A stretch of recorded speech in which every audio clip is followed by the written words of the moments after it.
Nevertheless, in this post-war era, there is still no conception of Germany as an immigration destination.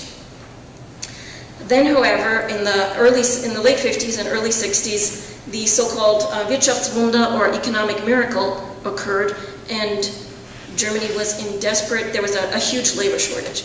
They were in desperate need of workers, and they began to recruit workers. Today, most of us know that most of the guest workers came from Turkey, but in fact, the earliest ones came from Italy and from Greece in 1955, in 1960, and only in 1961 was the treaty for recruitment, the Anwerbeabkommen, was that signed with Turkey. So this continued for quite a while. And the movement that then began with the recruitment of these foreign workers, these so-called guest workers, is one that I will narrate now. As you see, guest workers and then to people with a migration background, the German language does not have useful, efficient terms to talk about immigration, to talk about immigrants, to talk about the different categories of non-German people residing in the country, coming to the country. Guest worker is already both a euphemism and just not a useful word. The term that is used now is people with a migration background. That is very clearly an Anglicism, a loan translation from English, because the German is Menschen mit Migrationshintergrund. While Hintergrund, background, is a German word, it has never been used before to refer to somebody's personal background, right, as you do in English. That phrase has also recently been voted the non-word of the year a couple of years ago. But it is now the official term that is used in legal contexts also, and by politicians. It's considered the PC term to use right now.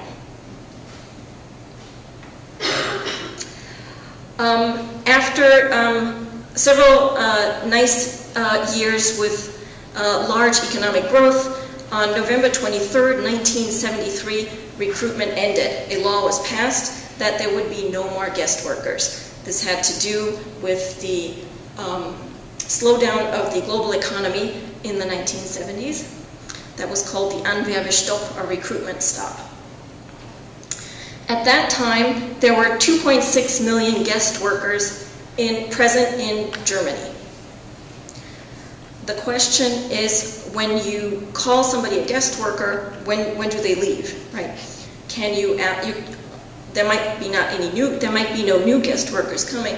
How can you make the guest workers that are now here leave? How can you tell them they're not guests they're not welcome guests anymore? And it turned out that that was not very easy.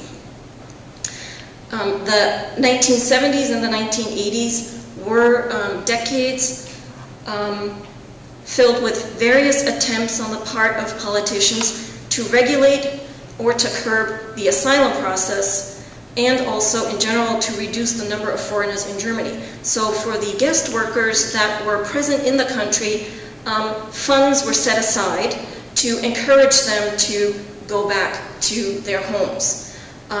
They would get startup money to found a business wherever they came from. If they went back, they would get funds to build houses, to buy farmlands in Turkey, all kinds of incentives to leave Germany. And at the same time, the asylum process was also streamlined. In effect, made more restrictive. After all those efforts and attempts throughout the 70s and 80s to reduce the number of foreigners in the country, in 1989 the unexpected happened, something that nobody had prepared for, and something that had consequences that nobody in Germany or probably elsewhere had really foreseen. With the fall of the Berlin Wall, very large numbers of foreigners, of non-Germans, or of expellees came to the country. I will explain the term expellees very soon. It's an important concept in this context. But apart from the so-called expellees, you also had large numbers of asylum seekers from the Eastern European countries that were trying to be granted asylum in Germany. Now, these so-called expellees, Vertriebene in German, these are people that form a very special category in the law and in German culture. They are German populations of German descent that left Germany for various places primarily in Eastern Europe and in Southeastern Europe many centuries ago. From the Middle Ages on, many of them in the 18th century, to found German settlements all across Hungary, Romania, in the former Yugoslavia, and in what was then Russia, and what is now Russia again.